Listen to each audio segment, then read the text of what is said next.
filled in. First question would be, what fruits are you looking forward to harvesting this spring? Thinking about the blessing that we say in the month of Nisan about first fruits. The second question is, what is budding in your world? And the third is, what brings you here today?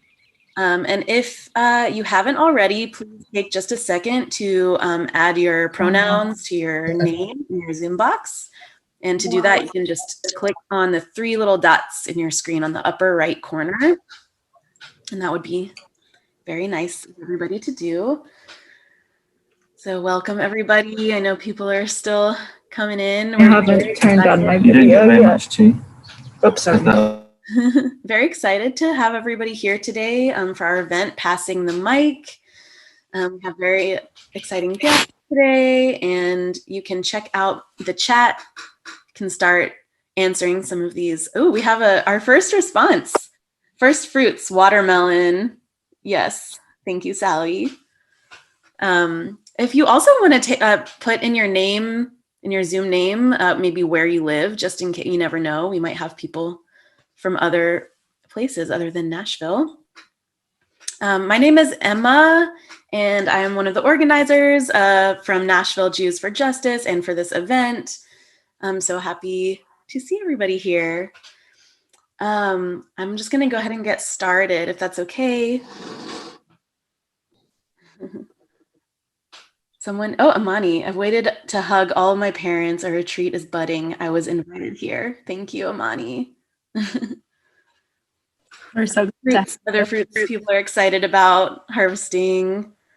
I just want to mention today is the first day of the month of Nisan as well. So happy month of Nisan, happy Rosh Chodesh, new month. Oh, and Michael is going to be an uncle. That's exciting. Crocus, an interesting iris, Lenten rose. Oh, bloomed through the snow. My radish seeds and pepper seeds growing indoors. Buffy L brought me here. Thank you, Sally. So I'm going to go ahead and light this candle to commemorate the year anniversary of living in a pandemic. So I'm going to go ahead and light that for us. And also to mark the start of a new season as we grow and learn together today. I invite you now to close your eyes if you would like to, and just take a moment to take a couple of breaths. Just take a moment, maybe think about this past year, let any emotions that are coming up come up.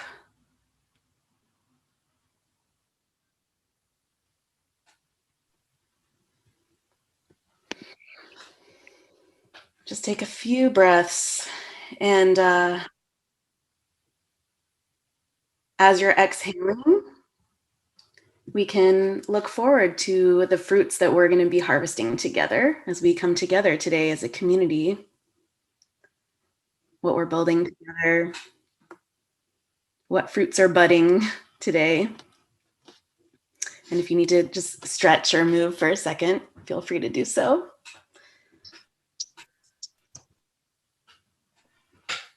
Susan Groner bought lots of seeds today. Eliza, I'm sorry if I'm saying that wrong. Broccoli. Who cares if it's not a fruit? It's beautiful. That's great. Melissa says, not currently harvesting fruits in the literal sense, but healing an injury. I would say that I'm harvesting myself. Here to keep learning and educating myself. Love that. And Eric Stillman says, sage growing. Sarah and Jacob and Jacob Rudin says, here to learn today. Thank you for joining us. Miriam from Nashville says, my mint is starting to emerge, and that's really special.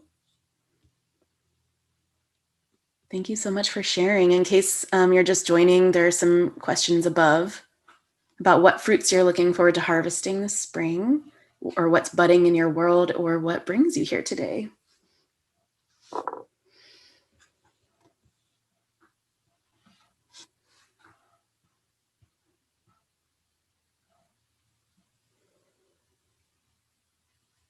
if there's any last thoughts, if everybody's kind of said what they want to say, I can go ahead and pass the mic over to Becca, who is going to introduce our speakers today. So with that, I'll hand it over. Thanks so much, Emma, and thanks for a beautiful way to start our program. It's so great to see everyone, some new faces in Nashville and otherwise. And just to get us started, I'd love to pass the mic over to our incredible speakers. We have posted their bios on the Facebook event. So just to start us off, they're going to share a bit about themselves. We're going to start with Rabbi Isaiah Rothstein, and then go to Dr. Buffy Longmire Avital, and then go to Imani Chapman. So starting with you, Rabbi Isaiah, just tell us a bit about yourself to get started. And I'd love to hear your answer to the icebreaker question about what fruits you're looking forward to harvesting, whether or not that's a real fruit, a broccoli, or anything else coming to you this next month. Thank you, Becca, and Emma, thank you so much for grounding us, that intentionality. So shalom, friends. Hi, Isaiah Rothstein. It's an honor to be here with you, to slow down, to take a moment to think about what's flourishing and budding and what's new, and to be able to be here together with my family. And what I mean by that is both, serving as rabbinic scholar and public affairs advisor at Jewish Federations of North America. I'm grateful to Jewish Federations of Nashville for hosting us. And then also just my human family, all of you. And I'm really honored to be able to share this stage with my soul siblings. And I really mean that. Both Imani and Dr. Buffy are friends of mine, are teachers of mine, are mentors of mine. And I'm grateful to be here with you. So anyway, with that, just really briefly about me. I was born and raised in Muncie, New York, which I don't know if you've heard of Muncie. It's about 40 minutes north of New York City. It's an ultra-Orthodox community. I had sidewalks until I was 10 years old. And I was raised in a mixed race family. There were a few mixed race families in my town growing up, but we really knew who we were. And by the time I was in high school, truly there were really no spaces where I could really see myself when my family was reflected. And that's really why I'm grateful to be here with you also, because I think that the work of our Jewish community, in terms of thinking about racial equity, racial diversity in the Jewish community, it's a live conversation today. And I'm hopeful that we could, on the note of new buds and flourishing relationships, I'm hoping we could continue this conversation together beyond today. So thank you again for having me. Good evening, everyone. Thank you, Rabbi Rothstein. Isaiah, it's so nice to see you. Imani, it's nice to finally see you. We've been communicating via email, so it's nice to see everyone. My name is Dr. Buffy Longmire Avital. I am from Greensboro, North Carolina, but not born and raised there. I'm actually a transplant to the South. I was born and raised outside of Boston, and then did my graduate work at NYU in psychology, where I met a adorable Brooklyn boy who ended up being my fiance in less than 7 months of dating. And in 7 months, I realized that I was also starting the process of converting to Judaism. So I had converted to Judaism about 13 years ago, 13 years come this spring. Last year, I actually had my bat mitzvah via Zoom because a lot of bat mitzvahs were interrupted due to the pandemic. So it has been a really interesting experience growing in my Judaism over the last 13 years, but certainly in the recent years. My background in psychology is what I call a critical health psychologist. And I'm really interested in the ways that chronic discrimination and racism impact not only our mental health, but also our physical health in terms of the health behaviors we engage in. And I do a lot of that work primarily focusing on Black women and queer communities. And in recent years, I've started to expand a bit of those conversations into Jewish communities, not only understanding the experience of anti-Semitism and how often anti-Semitism we think of in one capacity, but there are a lot of microaggressive, and you're going to learn about that terminology as we go along, ways in which persons experience discrimination and are often not met with validation that those experiences happened, but also thinking about those microaggressions within the Jewish community that happen to persons that identify as racial minorities as well. And so I think all of that plus connection to Rabbi Isaiah is what brings me here today. And I guess I will just add that I'm a mom of two very adorable boys who are in the process of really grappling with these conversations around what does it mean to be biracial? What does it mean to be bilingual in English and in Hebrew? What does it mean to be Jewish in the South, as opposed to having a father who grew up partly in Brooklyn in Israel, so a totally kind of different experience. What does it mean to be seen sometimes as just Black boys and not even have your the biracial component of yourself acknowledged? So I'm still working through those conversations, and it's nice to find communities that are willing to talk about that too.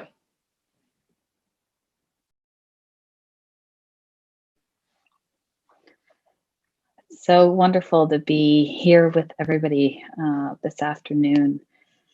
This has been in the making for so long, and nice to see it come to fruition. Speaking of the fruits, as I mentioned earlier, I've been waiting a really long time to give all four of my parents a really big hug. Got my second vaccine as an educator coming to me next week, and so I'm excited to see my folks and bear that fruit. My name is Imani Chapman. I use she, her, and ella. My pronouns. Ella means she in Spanish. I have family in Nashville, and so I feel very proximate, very close, but not close enough. I've been doing anti-oppression work since my prenatal days, I like to say. My mom was a member of the Third World Women's Alliance, which was committed to ending patriarchy, racism, imperialism, militarism. But on a more active level, I've been involved in this work since the early 1990s. I didn't begin my anti-oppressive work in Jewish community until my synagogue, which is Kolot Hayinu, Voices of Our Lives in Park Slope, Brooklyn, began our own internal race work. We decided not to go out and do good and teach out. We decided to stay in and teach ourselves. We've been doing that for about 11 years now, and many days I feel like we're just starting, and of course we are just starting. The ultimate goal for me in this work is to be creating a world where my daughter sees the Jewish world as the place that she comes to when racism is happening, as opposed to flees from because racism is happening. She's smiling at me from over there at the table. She's 7. I think a couple things really guide me in this work. This idea of shalom, meaning peace, but also shalem, meaning whole. And I just love the way that we, I'm a big linguistic nerd, so I love the way that those two things come together. Part of this work is really making us all whole, not some of us instead of others, but all of us together. And also elu ve'elu, both and, right? There are so many perspectives. We're all socialized in such different ways. Your truth doesn't have to be untrue because I am having a different experience, and vice versa. And this work ultimately has pushed me to do doctoral work at Hebrew Union College Jewish Institute of Religion on the New York campus, in their program, which is focused on interfaith clinical education for pastoral ministry. So I'm so excited to be here with you all and to learn from you. Well, thank you so much. And we're going to get started into our panel. And Rabbi Isaiah is going to kick us off.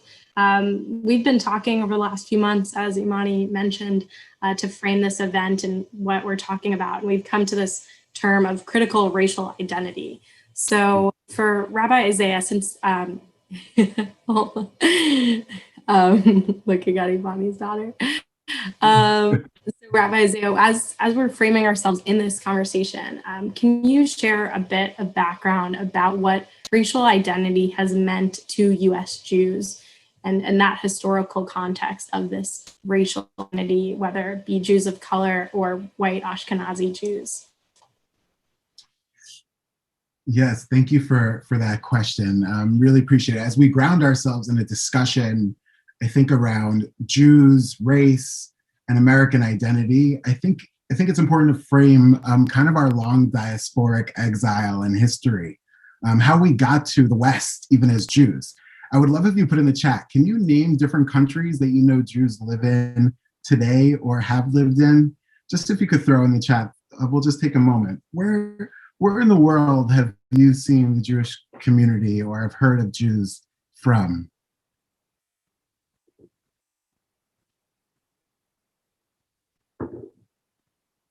So friends, as you see, number one, the Jewish people, we say, some say that, we're a global people. It's true. There are some historians, Jewish historians, who actually say Jews are the first global people.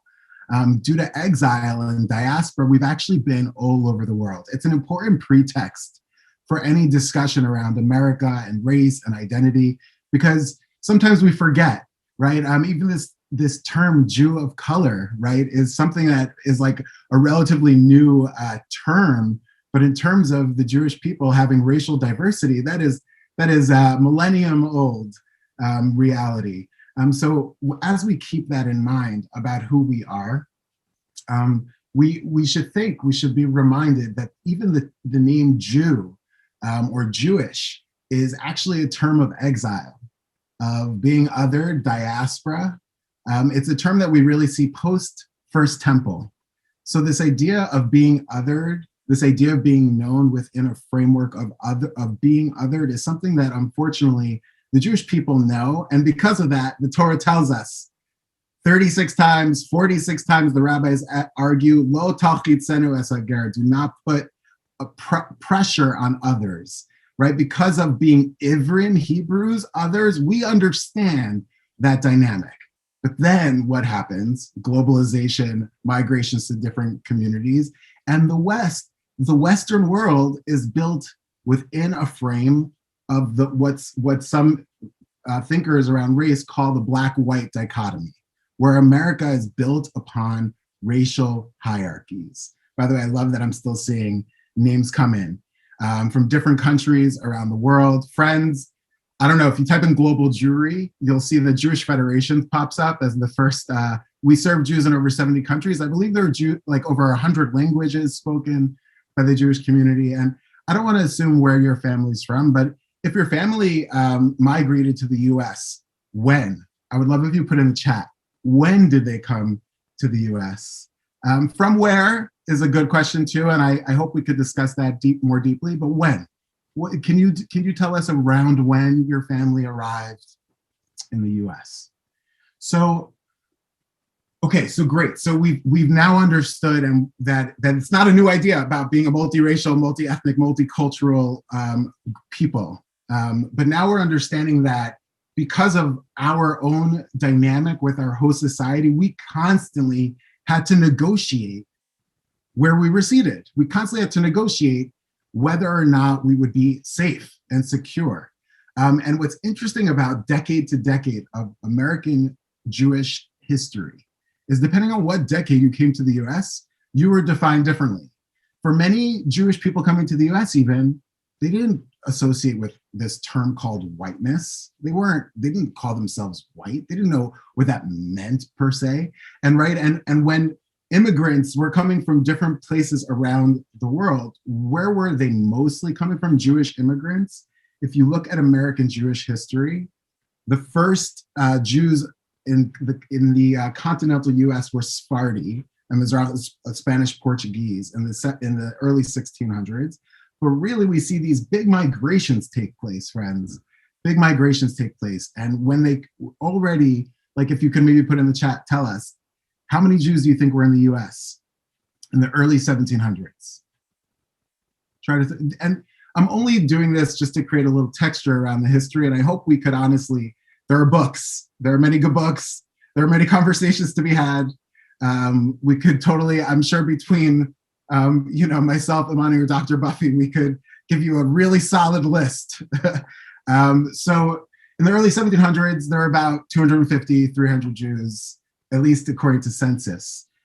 We see by the Civil War, there are around 250,000 Jews. We see those numbers start to spike. And from decade to decade, there was a question of negotiation around race, around identity, around where we fit in. And we know there were Jewish quotas. And we also know that in I don't want to misspeak, 1790s, Jews were seen as US citizens. Social mobility was possible. We were able to go west. We were able to do things people of color couldn't. And so what we really start to think about from a historical lens, and with this I'll pause, is from a historical lens around Jews and race. On the one hand, we poorly fit into a framework around race as a people. Because we're not a race, we're not a culture, we're not an ethnicity, but we are races, cultures, and ethnicities. So we don't fit necessarily into the language of race. And yet in America, depending on where you're seated, depending on where you're from, if you're a European American Jew within a framework of America, there were certain opportunities, privileges, and the question that we should ask is, what did we gain? And I say we as someone who's a Black man with white skin, as someone who's half my family is, Eastern European. And when I say we, I mean just naturally being in American society and navigating life in ways that my siblings or my mother or people couldn't do, right? What do we gain by being able to negotiate our status? And what do we lose by being able to negotiate our status? And I think there's a reckoning. I think there's a beautiful conversation taking place in our generation, a revolution almost of love around identity, around where we come from, around connecting the dots from the past to the present, and for the sake of our future. So anyway, those are just a few thoughts on this. And I'll yield also, I don't know, Dr. Buffy, Imani, if there's anything I missed or you want to add.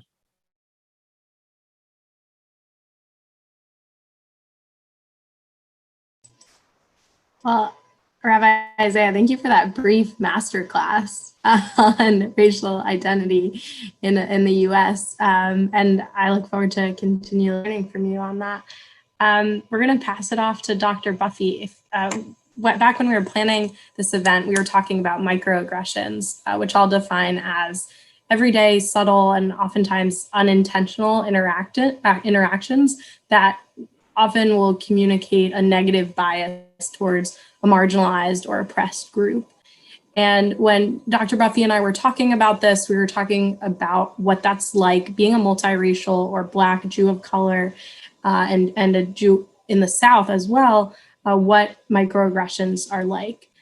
So Buffy, will you just tell us a bit about what microaggressions you've experienced personally, and then also more broadly, what it's like to be a Jew of color in these largely Ashkenazi normative or very white spaces? All right, so that's a lot, and I'm going to see what I can do. And I love what Rabbi Isaiah just started us off with. And I think one of the things that we need to certainly ground or certainly center here today is the fact that when we talk about race, we have to understand it. It's a social construction. And I think that's exactly what Rabbi Isaiah was getting at. That when you see the fluidness of race over time, you realize that it's not anything grounded in biology. When I teach human development, so my background as a critical health psychologist is really an applied developmental psych. But when I teach lifespan development, one of the first things I teach is the fact that what makes us human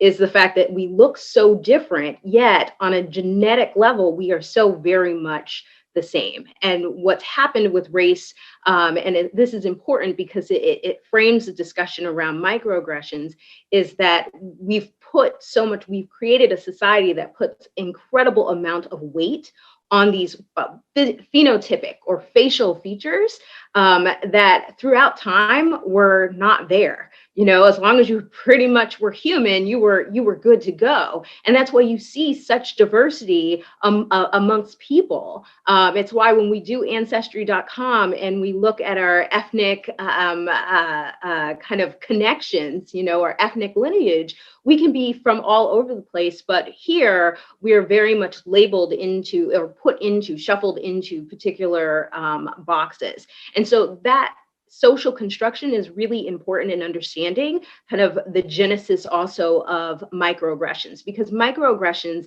essentially serve as a reinforcement of systemic structures that keep the social construction of race in play. And more specifically, they create a purpose, they support a purpose of othering, which Rabbi Isaiah got to, that historically within the US has meant anybody of darker skin is not considered the kind of the center or the dominant group. In the US, if anybody has heard the term white Anglo-Saxon Protestant, I will add in there male, right? That's essentially the genesis of race in terms of who could own property, who could vote, who could have property passed down over families, so it gets into conversations of wealth, and ultimately it's a conversation of power. Why this works so well, the social construction of race that we don't even see just in the US, but globally now. We have to think of if we're thinking about the diaspora, we have to think about colonialism and colonization, I should say, as well, is the fact that as humans, we actually are hardwired to engage in shortcut thinking or heuristics, or otherwise known as stereotypes. And the social construction of race really aligns with how we engage socially cognitively on our kind of basic levels. When we think about stereotypes, we automatically think that they are bad, but we all kind of have an understanding that if you pick up a strawberry and it has fuzz around it, it's a clear indication that that's not the strawberry that you should be putting in your mouth, right? Because we have a mental representation of what a healthy, okay type of fruit looks like, going back to what fruits are you looking forward to harvesting. Mine is always strawberries and peaches. But it also serves as a form of survival. If you are in a situation where there are rival groups or rival camps, being able to quickly identify who's like you and who is therefore not a threat assists in your survival. So these narratives that the human race has had over time is exactly what helps us create, unfortunately, and sustain this element of the social construction of race, and lends itself to microaggressions. And so microaggressions are essentially implicit biases. It's essentially our social cognition kind of getting the better of us. And I think the key important thing to understand is that the microaggression is micro in the sense that it is supporting and reproducing the systemic level of forms of oppression that maybe one individual cannot engage in themselves, if that's at the structural level, but certainly individuals themselves can kind of reinforce that system. So when we think about microaggressions, we think of things like the microassault, which is the idea of a person writing a derogatory statement, vandalism, derogatory messages that a person is hearing and repeating. It could be an insult in itself. So somebody tells a derogatory joke. Costumes are oftentimes a form of microaggression. So consider what you're wearing for Purim. Are you paying homage to a particular group? Or are you making fun of that particular group? Invalidation, the idea that somebody explains to you that this is hurtful, that this is not who I am, or that you're not hearing my voice, and you dismiss it, right? Because it's something that is not uncomfortable is uncomfortable for you. Another common invalidation is the idea that we call ourselves colorblind, right? That we think that the best thing that we can do is get to a point where we're not seeing race at all. And we're just invoking Martin Luther King when he says, I have a dream. But that's not exactly what he was saying. He was saying, you need to see me for all that I am, not that you have to ignore my race. Because what we find is when you ignore race, it still seems to benefit those who have the race that's connected to power in whatever system that you're in. And then finally, you have these environmental, which are things like representation. Do you see yourself represented? Is there content that reflects your story, your narrative, as well as whatever the majority group narrative as well? Is the overall setting welcoming to you? So that's just, I wanted to make sure that we had some key definitions before I kind of go into some, I'm going to try and be brief into some quick stories. So the first thing I want to show you is exactly how quickly social constructions or stereotypical thinking can work. I would say about 4 or 5 years ago, we had a robbery at our home. We're in Greensboro, North Carolina. It wasn't in our home, but it was in our shed. Somebody during the winter went in and helped themselves to all our lawn equipment. And we talked about talking to the police. But my husband and I quickly said, we don't know who did it. We don't have cameras. We have no idea. And my youngest child, who was about 5 at the time, said, I know who did it. And I was like, really? Were you watching this and just decided months later to tell us? And so he said, well, I know what they look like. And I was a little nervous. And I said, go ahead and tell me. And so he started to describe the person as wearing black pants with a black and white striped shirt and a black hat and a black bandana around their eyes and a brown satchel across their chest. If you have children and you've watched any of the Legos movies, you know that my child just described what the robbers look like. If you're a little bit older, you might have thought of the Hamburglar if I said that person was purple. He had been watching the show. We never said to him that this is what all criminals or burglars look like. But he heard the conversation and immediately pulled up that working memory and engaged in stereotypical thinking. And it was that easy. We didn't do much. He just happened to be watching it. So we have to be aware that our implicit biases is a tendency to engage in microaggression, to necessarily to stereotype. It's very easy to kind of come by. We also have to recognize within the Jewish community that there was a process for when the Jewish people kind of came and they became white. There's in fact a book called Working Towards Whiteness, how the immigrants became white in the US. It's a fascinating book, but it talks about that idea that you go from the other to, in some ways, being granted kind of conditional seating within the in group. And doing that, you also then take on the ability to other persons, right? And so the other story I will tell you is that my children and my husband and I, we went to a Jewish summer camp. And my mother-in-law, who's actually on the call, was talking with a young boy, and she was trying to get some intel on how my husband was doing as his instructor. And he couldn't really figure out who she was talking about. And finally said, oh, you mean the guy with the 2 adopted kids? And I thought that was really interesting, right? He automatically assumed that our children were not biologically my husband's, because we're at camp and my typically fair-skinned kids turn this beautiful golden out in the sun. And so they took on the phenotype at that point of probably what he saw as persons who were not white. So therefore, they could not have been his biological children. Now, I can't tell whether or not he thought we adopted them both or they were my children, and he adopted them. But it's very interesting how in this completely Jewish setting, you have a slight microaggression, an idea of othering here. The third example I'm going to give is that my older son was at our synagogue and they were outside playing around, and he was playing around with other children, but he at the time was the only child, I would say, of color. And something happens which has one child, a young girl, who presents as blonde with blue eyes in tears. And we all come rushing out. And before I can get there, I see a mother in front of my son, not the mother of the child, with her hand in his face, yelling at him. And I'm wondering what the heck just happened.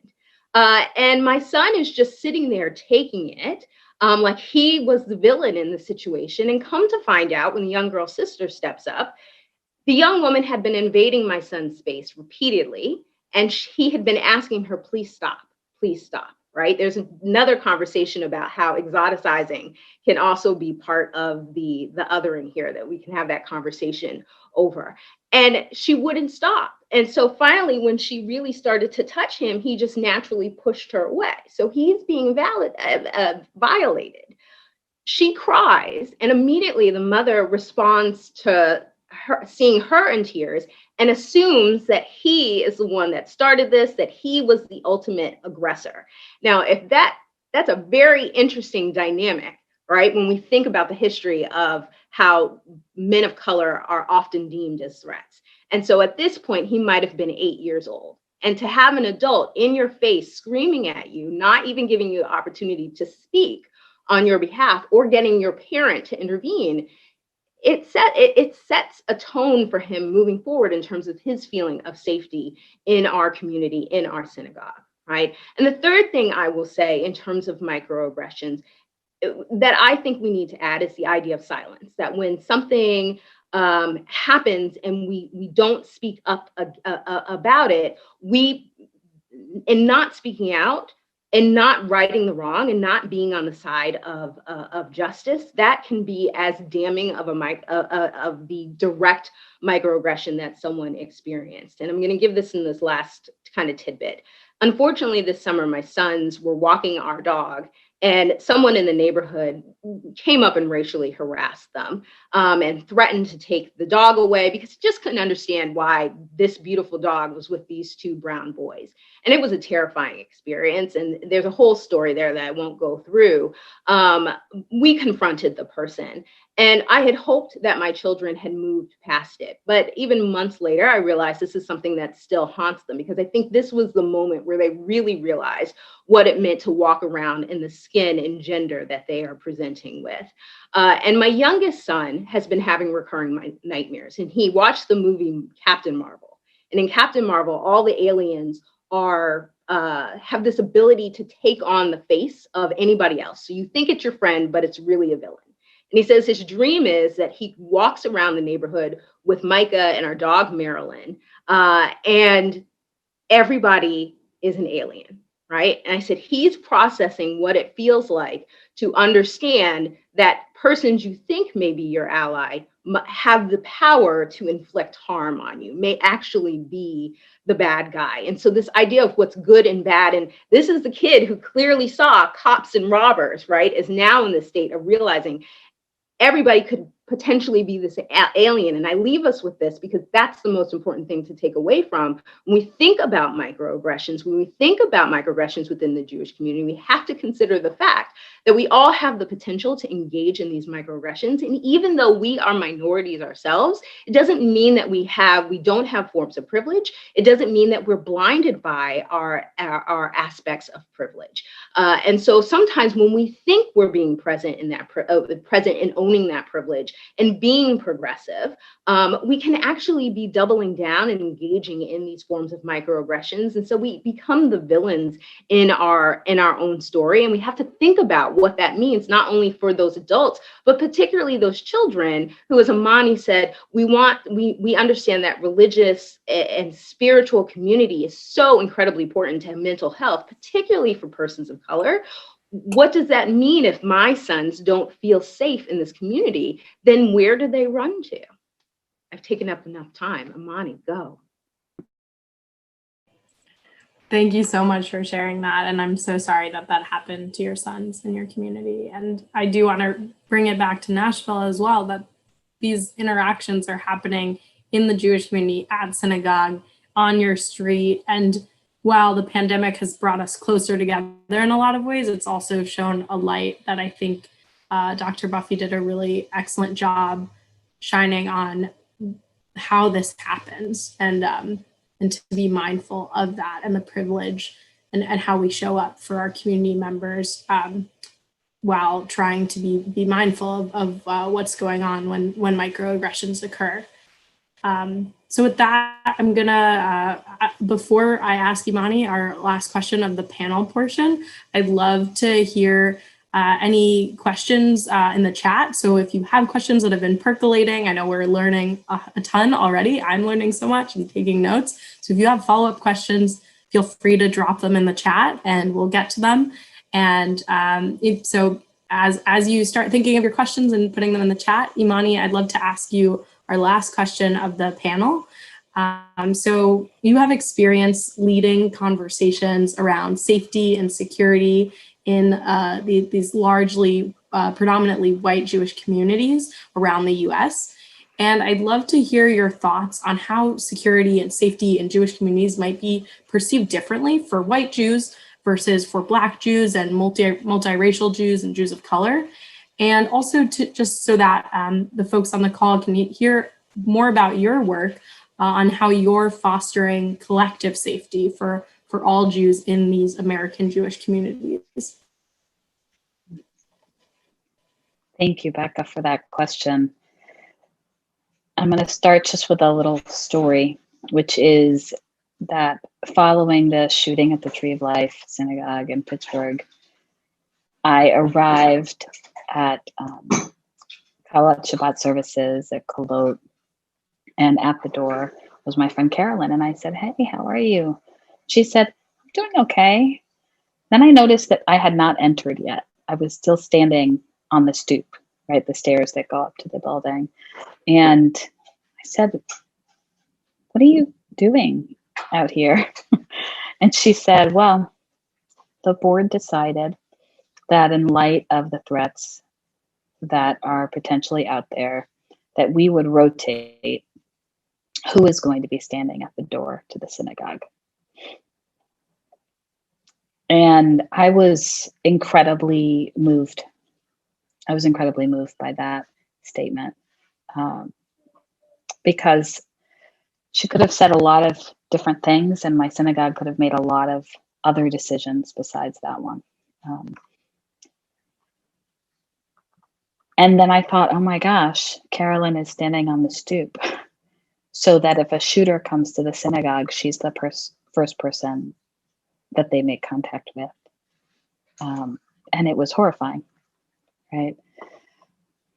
And it was a real balance, right? Because the last thing I want is for her to be the first person. And yet, if I had walked up to the synagogue and there had been, somebody in uniform at the door,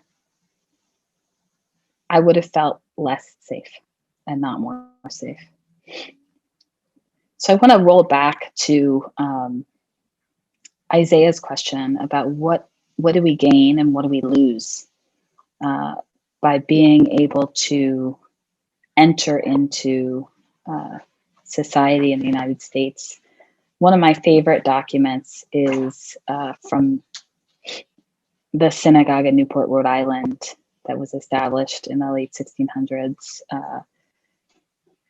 They have a very famous letter between George Washington and the keeper of the synagogue. It actually there weren't members there at the time, in 1790, where Washington says, essentially, you can stay, you're welcome here, right? They had property, they had a cemetery.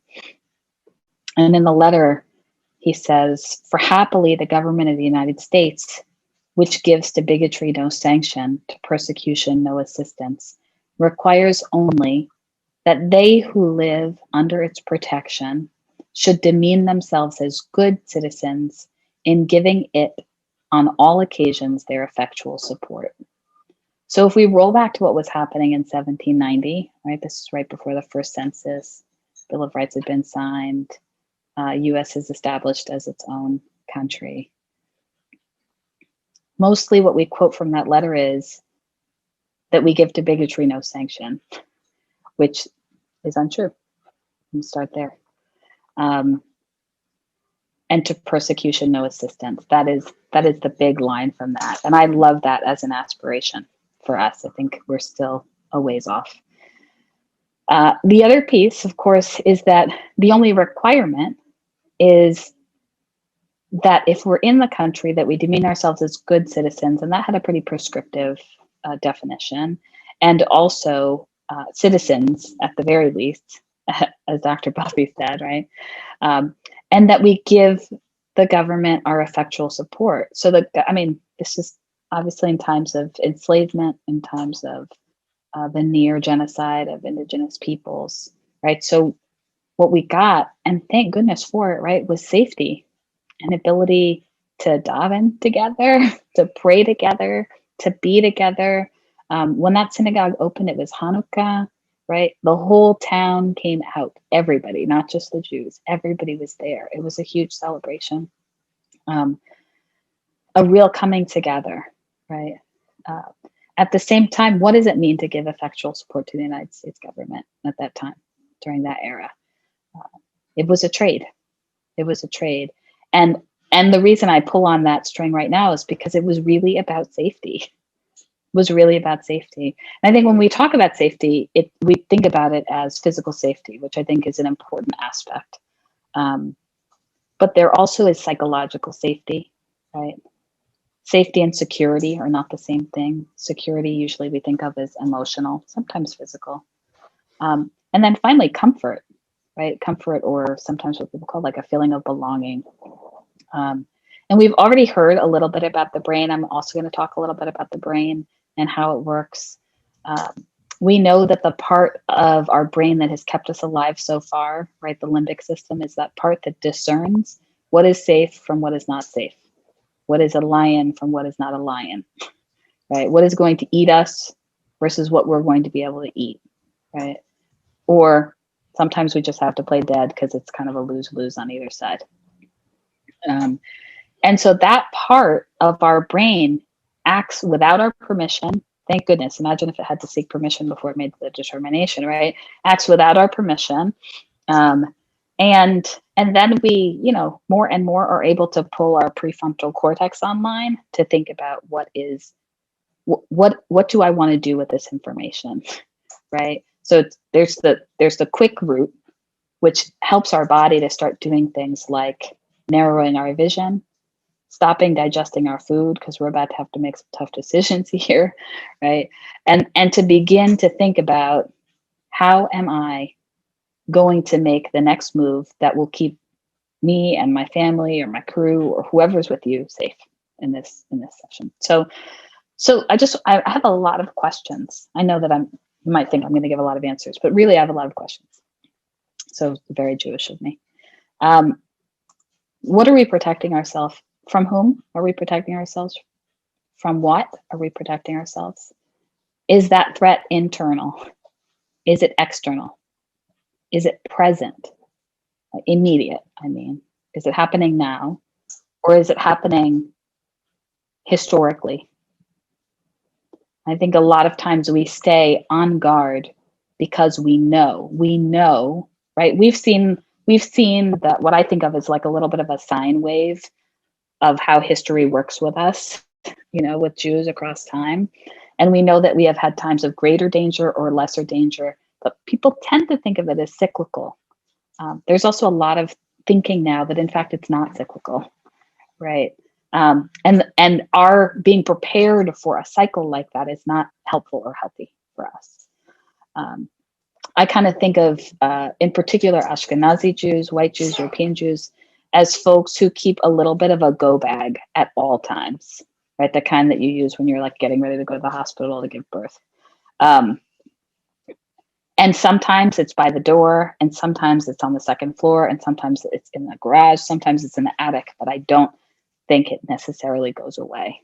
And that readiness, our bodies are not made to tolerate that level of anxiety all the time, right? It really does, when we look at the epigenetics of Holocaust survivors, and we see that our the expression of our genes are mutating based on those experiences, I think it's really quite deep. Yeah, Dr. Buffy talked about heuristics, so I just want to come back to that for a second, right? The shortcuts that our brains make. You don't have to say anything out loud, but who is dangerous, right? Because we are all consuming much of the same media, and because we have that shortcut, for many of us, the same image will come up for us. Something I would like to call maybe Trayvon Martin adjacent. Who is safe? Who are the safe people? Who belongs? Right, at our synagogue, it started off with our race working group work started off with the experience that many people were having of coming into the sanctuary and getting one of two greetings. One was Shabbat Shalom or Good Shabbos, and the other one was, "Hi, can I help you?" Right, and we live in a pigmentocracy, so we know that the folks who were getting the "Hi, can I help you?" were people on the browner side of the scale, right? And so we started off by just like quick action, which is everyone gets the same greeting. Here's the Siddur. Here's the prayer book. We're on page 59. Good morning. Right, but who's safe and who's dangerous is something that we feel first in our bodies. We feel it first in our bodies. And who belongs and who doesn't belong. Again, if we look at, 46 presidents, one of these things is not like the other. Like it's part of the makeup. We're almost passive in this process, right? Who's in charge? Who's authorized to make decisions, right? Who's authorized to make decisions? There are so many stories in the Jewish world about times where people are meeting up. They don't know each other, right? But they're meeting up. They know they're meeting with somebody. And if the person is Black and they're in the room, it's like, well, where's the person I'm looking for, right? If it's a Jewish connection, I'm looking for somebody who's fair-skinned, looking for somebody who looks like the person who would be in charge of this thing. So when we think, just bringing all of that in, when we think about keeping ourselves secure, our multiracial, multi-heritage selves secure, there are a lot of distinct needs.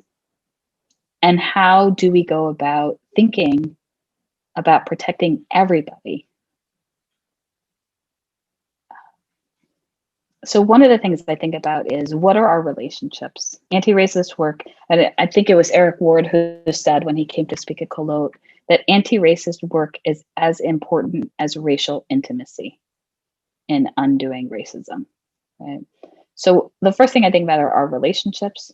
With whom do we have relationships individually inside of our synagogues, inside of our institutions, inside of Jewish communal life, and then also in the neighborhoods in which we find ourselves. We often find ourselves in neighborhoods which are on the edge of something and something else, right? If there were railroad tracks, sometimes they would go right through the middle of us, right? Or in something that's turning in a particular direction, right? In New York, we have in the Bronx, there's a neighborhood called the Grand Concourse. And depending on what, again, like as Rabbi Isaiah said, right?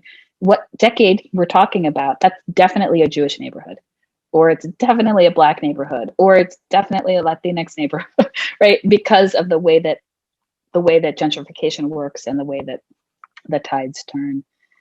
So relationships are really important. And when we move into a place, like we bake for our neighbors, whatever that looks like, right? Going out and seeing who's there, sitting on the community board of that place, really looking at what are the resources in the community, what do we have to offer, what connections can we make? And then I think we also want to give a lot of thought to what are we trying to stay safe from, right? That will help us know what we're looking for. Are we trying to stay safe from handguns, from people having a mental break inside or outside, right? Are we trying to stay safe from bombs? Are we trying to stay safe from microaggressions? Are we trying to stay safe from non-consensual touch, right? I think another incident that happened in an organization that I'm connected with is that the one or two Black children were always being touched, right? Their hair, oh, your face, oh, you're right. Dr. Buffy talked about, right, being exoticized, right? curiosity does not move to non-consensual touch, right? Especially when we're talking adults to children in particular, right? So that's an important thing to think about, is what are we trying to stay safe from? That will help guide us.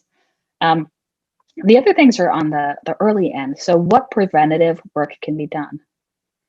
When you're putting together a plan, who are the people that need to be consulted, who need to be at the table, who have an investment? What are the community resources that are available, right? If it's not a crime, do we need police, right? Because their job is about crime primarily, right? If it's something else, who else might be available to take that on? Who is the best person to handle it? I know that we have a number of protocols at our synagogue around what happens, in a number of different scenarios. Another thing that's happened is that there's a community relations person that can be reached out to, and that relationship is maintained by the synagogue if there are resources that are needed. If it's about mental health, what mental health facility is nearby? With whom have we already made relationships so that if something comes up, they know who we are, they know what our values are, they know we're a multiracial congregation, etc. So we want to really anticipate. We want to think about not just how we can stay safe, but how we can stay safe together. And then the other thing I think is there's often a narrative in Jewish community, which is nobody looks out for us but us. And so I would just encourage us to think about the folks who are making relationships with community-wide, so that we can think about when and how we can be there for them as needed and directed by them, not through being paternalistic and saying, I know you need us and this is what we're going to do, but really to say, hey, we're in relationship together. What can we offer you? So that when it's our time to need help, that people can be there. And I think the last thing I'll just end with is that I really try to flood myself, my visual cortex, with images of things going right. They go right more often than they go wrong. I remember, again, just circling back after Tree of Life, how many Jewish organizations were protected physically in body by, what people were saying, like chains, human rings, right, of Muslim people, of people in the community who showed up. And that story needs to be as strong or stronger than the other stories that we tell ourselves.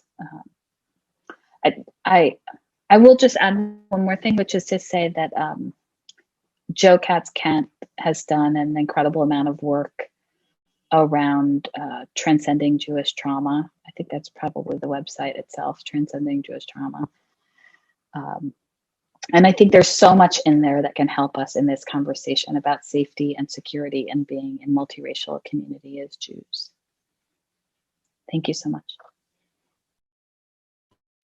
Thank you, Imani. I'm learning so much. My notes are all scribbled over, but really appreciate that and what you've shared with us. So I see we have a bunch of questions in the chat, and we are going to go into breakout rooms. So if you could hold on to your questions, and you can ask those in the breakout rooms, because we'll be paired off into 3 rooms with one of the organizers, me, Hannah, and Emma, as well as one of our speakers.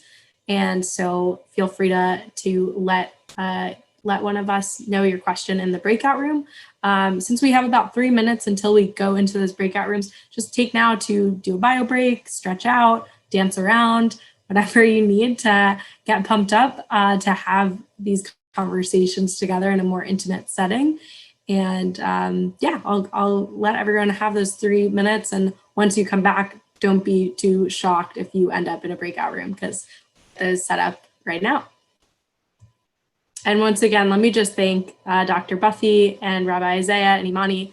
I'm learning so much, as I've been saying, and we really appreciate your sharing your wisdom with our Nashville community and others who are joining us today.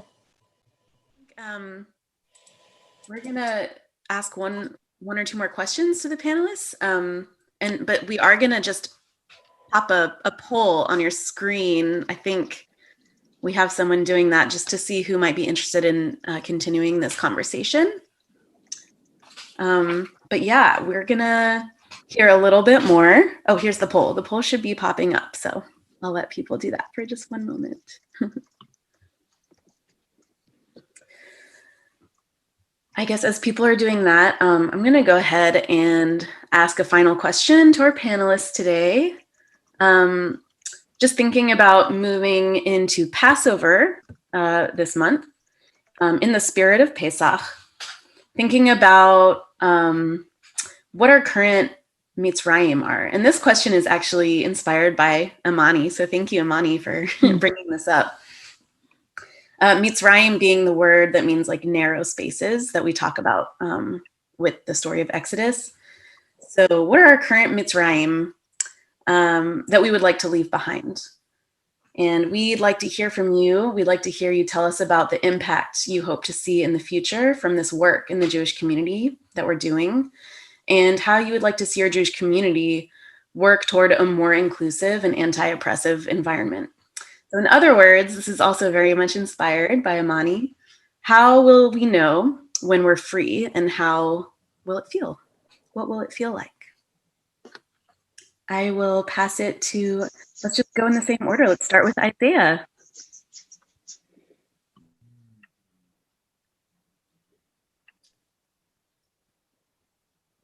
I think, Mitzrayim or Tzorer or Tsar of affliction or narrowness, that Tzorer is also an oppressor. And I think Mitzrayim to me is the oppression that I think of for Passover in our generation, that what freedom looks like is connection, because what happened in 400 years of enslavement in the Passover narrative of Exodus was a disconnect, a complete loss of self, of legacy, of ancestry, of a sense of purpose, of future. There was a loss. And the revolution, the slave uprising and rebellion, the Exodus, to me was nothing more than just people connecting, connecting to themselves, their neighbors, their legacy. So I just hope that with all of the muddled messiness of our conversations, including the Passover Seder itself, we should be blessed for connection. Thank you so much. We'll pass it to Buffy. You want to answer this question? First, just thank you for having me and allowing me to be in this space. These are not easy conversations to have, but they're necessary conversations to have. I have said this before, but I think that I need to keep echoing it, because it's my ultimate kind of wish, I would say, for my children. When I got married, I think especially getting married just a mere month after converting myself, I felt the need to make sure that my husband knew, and everyone who was bearing witness on that day, that his people were now my people. And so I quoted Ruth, your people are my people. Wherever you go, I will go. And I have said this before in a lot of these conversations, that I really reflect on that now, and thinking about how we talk about race, and the fact that the race that's ascribed to me in this country didn't leave once I converted to Judaism. This just became a larger expansion of my identity. I'm a Black American Jewish woman, so I can't separate those out. And especially as I sit and watch my children navigate these worlds and navigate this space of being in between, and owning that and recognizing that they're in between, and claiming that, and not letting anyone kind of pull them out of it. Yes, they have fluidity, but they absolutely know that they match. They say, we match. You and Abba might not match, but we match. They've had that conversation with us, trying to understand race. That I think what the other half of that statement is not only your people are my people. I have to ask, are your people my people as well? Right? That as others, as persons come into this Jewish community, as we become more aware of how beautifully diverse racially we are, and what that does to at least the American Jewish experience, Are we so kind of focused on having one particular identity, and having that identity meaning it's an easy marker to understand who's safe and who's not, that we haven't given ourselves an opportunity to really expand and be the persons that we need to be for all these people that are making this peoplehood so rich and beautiful. So again, I think that's what I think about in every season, but certainly as we think about Passover, that when we think about who has the ability to be free, who has the ability to create, freedom means you, in some ways, have the ability to create the social constructions, recreate them. In recreating them, when we are actually free, will my people be part of your people too?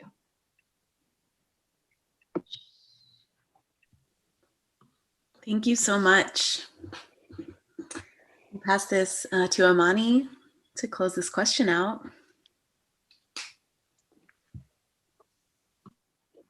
I would say for me, the narrow place, Mitzrayim, is the place where we think that I will get to be human at the expense of your being human, that it's some kind of exchange. I am really looking forward to getting to what John Powell for the Center of Belonging talks about as getting to a broader we, right? How we see ourselves and how we see each other as all of us, that we belong to one another and that we belong to the earth, and thinking about how we steward this world. And that in part, the humanization of all of us is by reducing the extent to which we think of an other, right? Some other. And by this, I don't mean we don't have differences. Of course, we do. We will continue to have differences.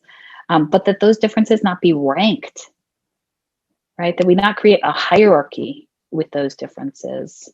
I think often about this question. I wish I could remember who said it to me first, but I know it goes around, which is, what kind of ancestor do I want to be?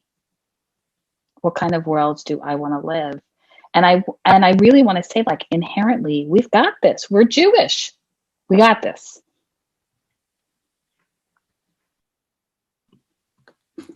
That was so beautiful. Thank you for sharing, leaving us with those thoughts, those questions. What kind of ancestors do we want to be? How do we become whole with one another? And how we can all be fully human together without compromises or trades. That's some themes that I'm hearing. I just want to thank you all so much for being here and sharing this space with us today. Thank you so much to Federation for funding this event. Thank you to Becca and Hannah for co-organizing this event. Thank you, everybody, for being here today. It's just really amazing and powerful. And I hope that we can come back together and continue this conversation, and you'll be hearing from us. So with that, I would just actually love to invite Rabbi Isaiah to lead us into a blessing to close us out for tonight. And then we'll say goodbye. Thank you so much. Thank you. We got the guitar out. I see Rabbi Jessica put the link in the chat to the song, but it's just a prayer as we sign off. Please also put in the chat things that you're feeling as we're signing off. So where you go, I will go, Nashville. Where you go, I will go. Where you go, I will go, family. Where you go, I will go, because your people are my people. Your people are mine. Yeah, your people are my people. My divine, your divine. So friends, as we sign off for today,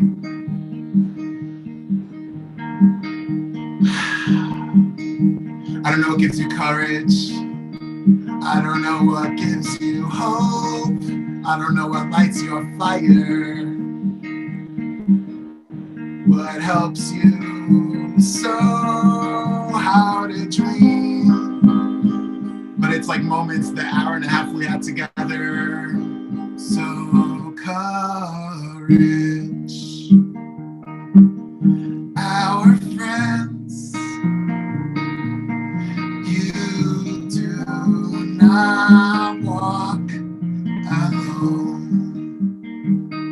Yes, we will. We'll walk with you. We'll walk together. Walk with you and sing your spirit home. Gratitude for generosity of presenters, organizers, and all of us who make time to have this important conversation. Hopeful, oh, we'll make space for this conversation to grow.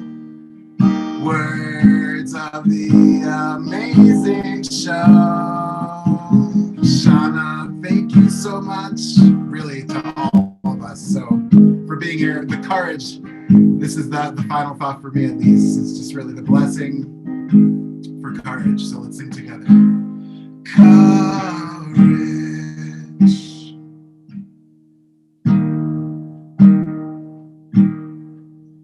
Yeah, courage. We should be blessed. L'chaim, l'chaim.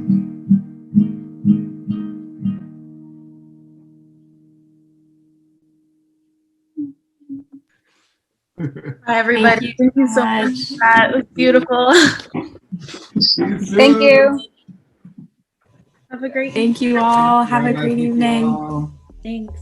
Happy Thanks, Passover. Rabbi. Thank you for Imani, making time and to join. Dr. Thank Buffy. you.